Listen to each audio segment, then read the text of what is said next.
for those seniors who are applying, I hope that you already know the application deadline is almost falling to mid or late April. So I hope you already finished GMAT or GIE. Yeah, so originally a lot of school only accept GMAT, but then because GIE is a little bit more versatile, and then some MBA students are also considering a double major. And so a lot of schools started to accept GIE. There is no preference. A lot of schools would say that. So it's up to you. And I didn't take GMAT. I take GIE for my grad school. And it's a lot of vocabulary memorizing. It isn't fun. And then I know the GMAT is more, I think they recently has some just changes as well. So it would kind of mimic what it would actually is in a business school classroom. A lot of logic, reasoning, and of course, reading. And so, okay. What is the best time to take GMAT or GIE? That's a good question. So I think you want to take it when you're at your best. So that's say, okay, like I am busy, like just looking for internships, and then prioritize looking for internship, right? I would say I would talk about kind of what you need to consider while prioritizing, because MBA degree is really focusing on your career outcome. So if you think that, oh, I'm going to not looking for internship or jobs, just purely focusing on my GMAT or GIE study, I think that's probably the wrong way, because a graduate degree is, taking your career to the next level.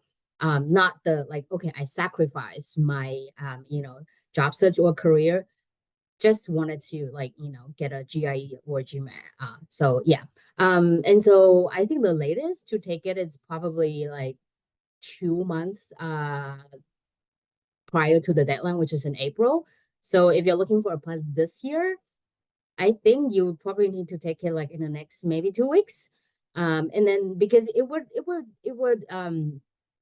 all depends on, let's say you want a 750, for example, but then you ended up only have like 600-ish, then that's probably like a time to think about, are you still applying this year, or you want to apply as a normal full-time applicant, right? So it's possible. Deferred MBA is not the only option for getting into those schools. It's just, if you get a early admissions. So I'll guess at 4 p.m. they will share kind of why they apply, why they don't want to wait, right? Okay, so let me cover the application component.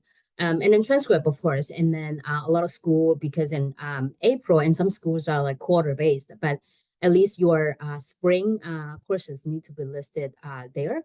And I know in April you probably don't have your scores yet, which is fine.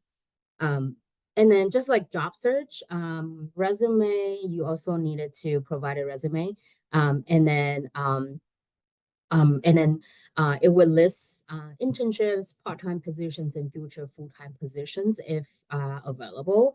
So like I mentioned, MBA is really career-driven. So you really want, and then almost every school would ask, oh, what are you hoping to do after MBA, right? And then that's probably because based on what you would be doing after you finish your undergrad degree, right?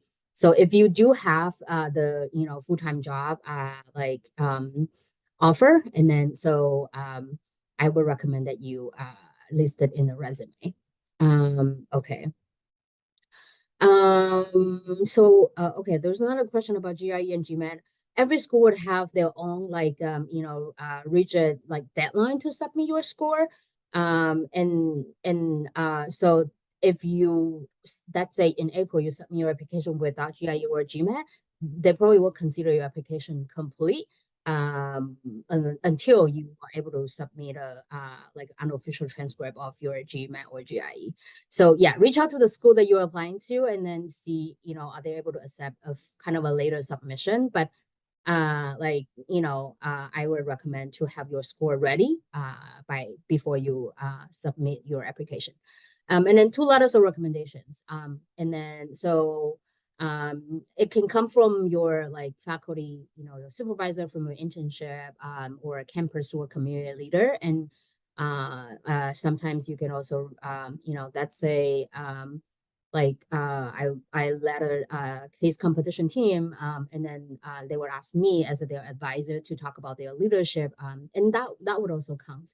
So the way to choose recommendation is to support your applications. So that's in your essay, you talk a lot about your career aspiration. And maybe let's say someone from your community service or your student clubs can talk about your leadership, right? So making sure you are consider your application as a holistic, package.